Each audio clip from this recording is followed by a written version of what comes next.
बचपन तक तो वो ठीक थी, बट उसके बिहेवियर में थोड़े चेंजेस आने लगे थे। ऐसा लग रहा था जैसे अब ये लड़की उनकी बेटी ही ना रही हो, कि उसे आवाज़ें सुनाई दे रही थी। She was drinking her own urine and she was eating live insects.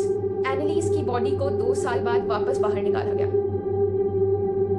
21 सितंबर 1952 को एनालिस माइकल का जन्म होता है वेस्ट जर्मनी में। अब एनालिस शुरू से ना बहुत, जो बोलते हैं ना कि प्यारी सी बच्ची जो सब कुछ अच्छा करती है, डिसिप्लिन्ड होती है, पढ़ाई पर ध्यान देती है, अपने पेरेंट्स की बात सुनती है, उस टाइप की बच्ची थी। बचपन तक तो वो ठीक थी, she was well mannered, discipline, सब कुछ सही था। धीरे धीरे थोड़ी सी रूड होना शुरू हुई वो, और दुनिया के हर पेरेंट की तरह उसके पेरेंट्स ने भी सोचा कि ये टीनेज का फेज है, धीरे धीरे करके निकल जाएगा। दिक्कत शुरू हुई जब वो उसका 16th बर्थडे आया, क्योंकि 16th बर्थडे से ये प्रॉब्लम सिर्फ उसके बिहेवियर में नहीं रही, ये प्रॉब्लम उसकी पूरी पर्सनालिटी में इंस्टिल हो गई। ऐसा लग रहा था जैसे अब ये लड़की उनकी बेटी ही ना रही हो, और धीरे धीरे उनको समझ में आने लगा कि उनकी बेटी मेंटली अनस्टेबल हो रही है। उसे सीजर्स आना शुरू हो गए थे, मतलब मिर्गी के दौरे पड़ रहे थे उसे। बहुत ज़्यादा अजीब बिहेव करने लगती थी, वो चिल्लाने लगती थी, छोटी छोटी बात पर गुस्सा हो जाती थी, और सामने वो देखती भी नहीं थी कि कौन है। मतलब बेसिकली क्या बोलते कि जितना सोशल बटरफ्लाई टाइप थी वो बचपन में, जस्ट उसकी अपोजिट हो गई थी वो अपने 16th बर्थडे के बाद। अब बहुत ज़्यादा हालत उसकी बिगड़ने लगी तो उसके पेरेंट्स उसे साइकाइट्रिस्ट के पास लेकर गए। वहाँ पर उसे टेम्पोरल एपिलेप्सी से, लाइक साइकोसिस नाम की डिजीज़ से उसे डायग्नोज किया गया, और डॉक्टर्स का कहना था कि ये एपिलेप्सी के दौरे हैं जो उसे कंटिन्यूस आएंगे और धीरे धीरे ठीक हो जाएंगे। बट धीरे धीरे वो ठीक नहीं हुए, उनकी इंटेंसिटी कम होने के बजाय और ज़्यादा बढ़ती गई। मतलब उसके अब और ज़्यादा फ्रीक्वेंट हो गए थे उसके दौरे, उसका गुस्सा होना और ज़्यादा फ्रीक्वेंट हो गया था। तो उसके बाद उसके पेरेंट्स दोबारा उसे डॉक्टर के पास लेकर गए, और इस बार उसे क्लिनिकल डिप्रेशन से डायग्नोज किया गया। लाइक उसे पहले एपिलेप्सी से वो डायग्नोज थी, और उसके बाद she was diagnose with depression. तो सोचो कि उसकी बॉडी और उसके माइंड पर क्या असर पड़ रहा होगा। 2 साल के मेडिकेशंस के बाद भी ये सब ठीक नहीं हुआ। उल्टा अब एनालिस की हालत इतनी ज़्यादा बिगड़ गई थी कि उसे आवाज़ें सुनाई दे रही थी। वो आवाज़ें उसे बोल रही थी रिलीजन के से दूर जाने के लिए, ईश्वर से दूर जाने के लिए। वो आवाज़ें हमेशा उसे कुछ गलत बोलने के लिए प्रेरित करती थी। और पता है उसने क्या बोला? कि उसे डीमंस दिखाई दे रहे हैं। मतलब लिटरली वो अपने क्लासरूम में रहती थी, वो चिल्लाना शुरू कर देती थी। वो अपने घर पर रहती थी, वो बोलती थी कोई मेरा पीछा कर रहा है, कोई मुझसे बात करने की कोशिश कर रहा है। मतलब उसे बस, वो हमेशा अपने मम्मी पापा को ये बोलती थी कि कोई है जो मुझे उकसा रहा है उस राह पर जाने के लिए, जिस राह पर जाने से आपने मुझे हमेशा मना किया हो। कैथोलिज्म और क्रिश्चियनिटी के अलग अलग मतलब टीचिंग्स या फिर अलग अलग उनके पार्ट्स को जिसने पढ़ा है, उसमें वो क्लियरली बोलते हैं कि सैटन या फिर लूसीफर या फिर जो भी डेविल है वो यही करता है। वो आपको गलत राह पर चलने के लिए उकसाता है, वो आपको पॉजेस ऐसे डायरेक्ट फिल्मों की तरह नहीं करता। तो जब मेडिकेशंस के बाद भी सही नहीं हुआ ये सब, तो फाइनली उसके पेरेंट्स जो है वो उसे चर्च में लेकर गए, प्रीस्ट के पास। तुम सोच सकती हो किस लिए गए होंगे? भूत भगाने के लिए ऑब्वियसली। और आई थिंक अभी ये थोड़ा ज़्यादा लग रहा होगा हम सभी को कि मेडिकेशन पेशेंस नहीं रख पाए वो 2 साल का। बट इस बीच में बहुत सारी ऐसी घटनाएं हुई थी कि they were forced to do so. मतलब बाद में जब उनका बहुत ज़्यादा इंटरव्यू हुआ था, जब ये केस फेमस हुआ था, तो पता है एनालिस की मम्मी ने क्या बोला था?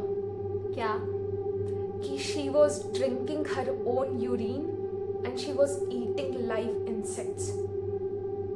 और ये रिकॉर्डेड है, प्रूव्ड है ये। और तब उन्हें पता चला था कि ये बीमारी सिर्फ बीमारी नहीं है, इट्स समथिंग एल्स। क्योंकि डॉक्टर्स भी इस बात पर विश्वास करने को तैयार नहीं थे, क्योंकि मेडिकेशन सही टाइम पर चल रहे थे, पेरेंट्स अपनी बेटी को लेकर केयरफुल थे।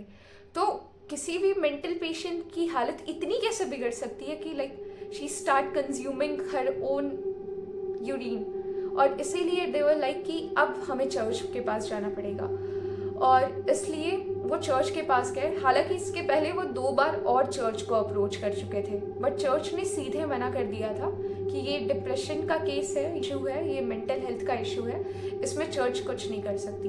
बट थर्ड टाइम में जब वो गए थे, भले ही ये क्लियरली रिकॉर्डेड नहीं है, बट कुछ लोगों का कहना है कि वो एनालिस को उसी वीक हालत में साथ लेकर गए थे ताकि चर्च वाले ये देख सकें कि उनकी बेटी का क्या हाल है, उनकी बेटी के शरीर का क्या हाल हुआ है। और जब फाइनली जो प्रीस्ट एग्जॉर्सिज्म परफॉर्म करने वाले थे, उन्होंने खुद जब एनालिस के शरीर को देखा तो उन्हें विश्वास हो गया कि ये किसी बीमार व्यक्ति का शरीर है ही नहीं। कोई भी बीमारी किसी भी व्यक्ति के शरीर से इतनी ऊर्जा नहीं खींच सकती।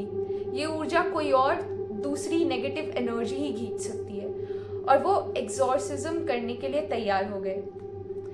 तो एग्जॉर्सिज्म शुरू होता है और कहा जाता है कि 1 हफ्ते में 4-4 घंटे के या फिर 6-6 घंटे के, कभी कभी 2-2 एग्जॉर्सिज्म राइट या फिर कभी 1 कभी 2 एग्जॉर्सिज्म राइट्स परफॉर्म किए जाते थे एनालिस के ऊपर। और उस वक्त उसकी उम्र महज 20 या 21 साल होगी। अब इसकी इंटेंसिटी हम ऐसे समझ सकते हैं कि हमने देखा होगा कि एग्जॉर्सिज्म का मतलब ही होता है कि आपके आत्मा की क्लिनजिंग करना। अगर उसमें कुछ गलत आ गया है, कुछ नेगेटिव पावर्स आ गई हैं, तो उनको क्लींस करना। और उसका सबसे बेस्ट तरीका क्या है? प्रेयर।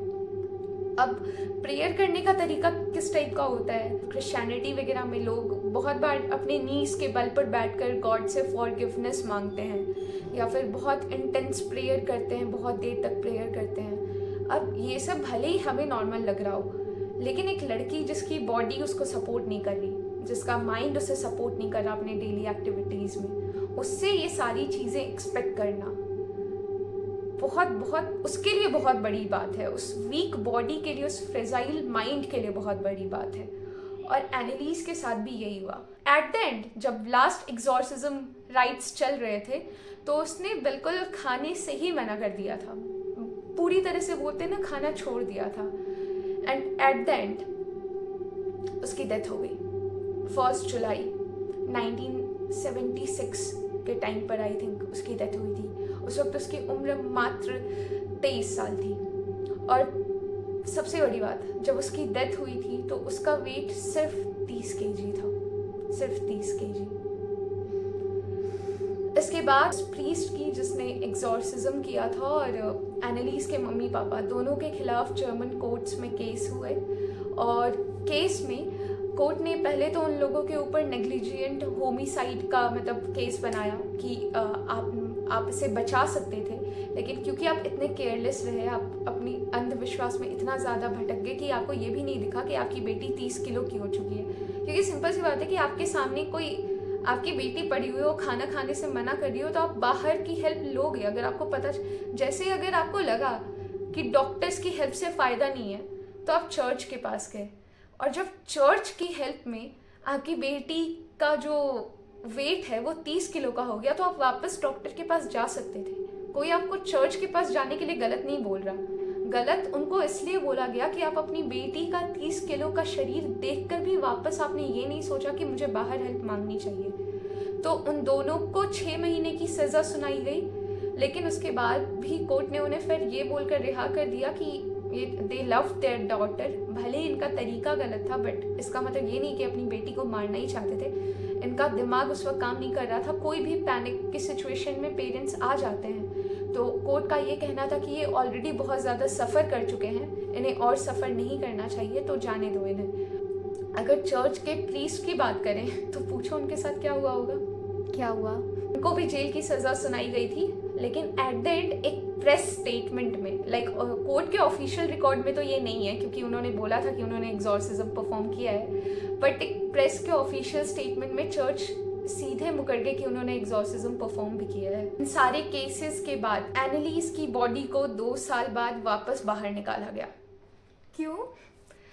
क्योंकि उसके मम्मी पापा का कहना था और जो प्रीस्ट उसमें इन्वॉल्व थे उनका भी कहना था कि एनालिस चाहती थी कि वो ह्यूमैनिटी के लिए सफ़र कर रही है। मतलब बेसिकली वो ये सारी जो बहुत ज़्यादा इंटेंस एग्जॉर्सिज्म को जो सह रही है, वो इसलिए सह रही है कि ह्यूमैनिटी को गॉड में बिलीव वो रिलीजन के पास आए। तो वो उस सेमेट्री या फिर जो भी उसका लास्ट जो साइन है उसको वो एक रिलीजियस प्लेस में कन्वर्ट करना चाहते थे और उसे लिटरली एक पेड़ के नीचे दफनाया गया है निकाल कर। और सच में वहाँ पर कुछ लोग आज भी जाते हैं अपना रिस्पेक्ट पे करने के लिए। तो क्या सही में डीमंस थे या फिर मेंटल अनस्टेबिलिटी? अब I can't comment on that. एक तो ये जो है काफ़ी पुराना केस है, लाइक 1976 का केस है। उसके 30-40 साल बाद मेरा जन्म हुआ था। बट ये मेरे को इस पूरे प्रोसेस से जो एक चीज़ समझ में आई वो ये समझ में आई कि डजेंट मैटर डेमोनिक पोजीशन हो या ना हो, डजेंट मैटर आप कितने भी रिलीजियस हो, लेकिन अगर आपको दिख रहा है कि your daughter is on the verge of dying, आपको पता है कि अगर ऐसा ही चलता रहे, खाना नहीं खा रही, पानी नहीं पी रही, तो वो मर जाएगी, तो एक बार तो उसे हॉस्पिटल ले जाना बनता था। और हॉस्पिटल ना भी ले जाना बनता था तो एक डॉक्टर को तो आप ला ही सकते थे कि ड्रिप चढ़ा दो, क्योंकि उस टाइम पर ड्रिप तो होती ही होगी इफ आई एम राइट, या फिर कोई मेडिसिन तो होता ही होगा, या फिर विटामिन की गोलियां तो होती ही होंगी। और सबसे बड़ी बात, तुम्हारे इस सवाल से मेरे को याद आया कि तुम्हें पता है उसके ऑटोप्सी रिपोर्ट में क्या आया था? क्या? कोर्ट में जब ये केस चल रहा था तो एक डॉक्टर ने बोला था कि अगर एनालिस को उसकी डेथ के 1 हफ्ते पहले भी वो डॉक्टर के पास ले आए होते तो वो आराम से बच सकती थी।